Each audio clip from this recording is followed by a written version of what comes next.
The purpose of this video is to explain why soiling accidents occur and to help you understand what you can do to stop them from happening. Poo accidents can be embarrassing. Many children who have accidents can't tell when they're coming, and they're not able to stop them from happening. However, it doesn't always have to be this way. When we eat food, it travels from the mouth, down the throat, and into the stomach. In the stomach, the body begins to break down the food. The food then turns into a liquid, and this liquid leaves the stomach and enters the small intestine. The small intestine is a long, twisted tube where nutrients are absorbed into the body. The body uses these nutrients to help you grow and gives you energy to do all the things you like play, run, sing, or whatever you're interested in. The unneeded and unabsorbed liquid becomes poo and travels into the large intestine.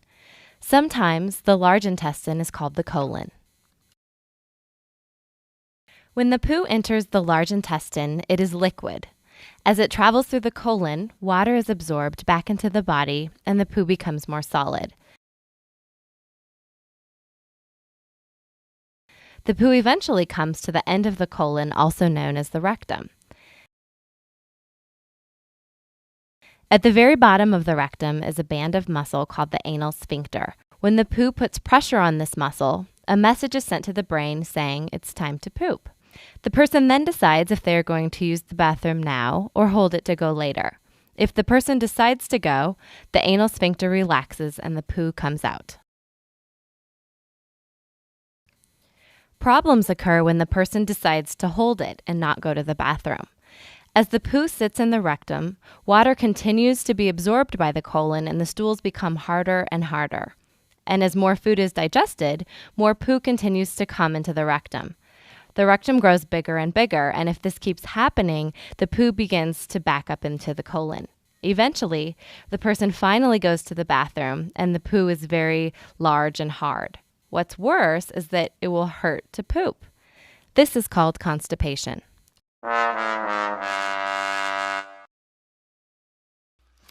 The rectum is like a balloon. The first time it's blown up, it returns back to its original shape and size. However, if it's repeatedly blown up, it eventually becomes big, flabby, and weak. This stretched out rectum becomes a large holding area for poo, setting up the process to repeat itself. And with an overstretched rectum, some children lose the urge to poop.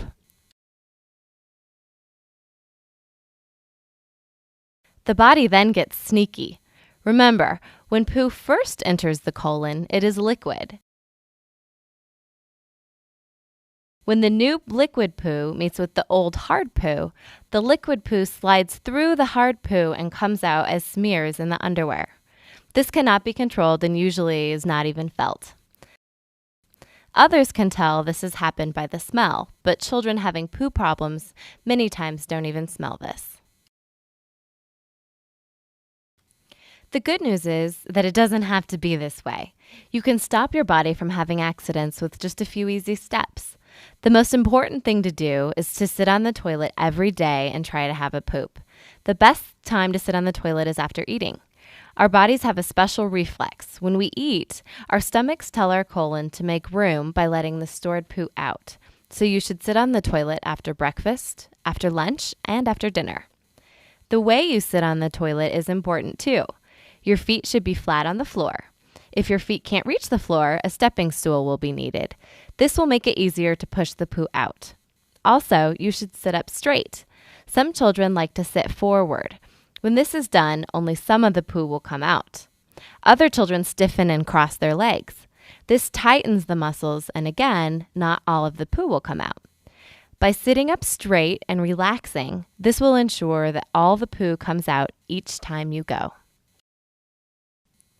By following these steps every day, a big and flabby rectum will return back to normal, but it can take up to a year for the rectum to regain its original size and tone.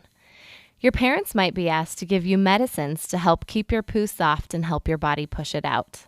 A medicine called polyethylene glycol, sometimes also known as Miralax, draws water back into the colon, and this helps keep the poo soft. And when the poo is soft, it won't hurt to go to the bathroom. Sometimes another medicine called senna will also be added to your body to help push out all of the poo. So by sitting on the toilet every day and having a poo, you will prevent the backup of poo into your colon.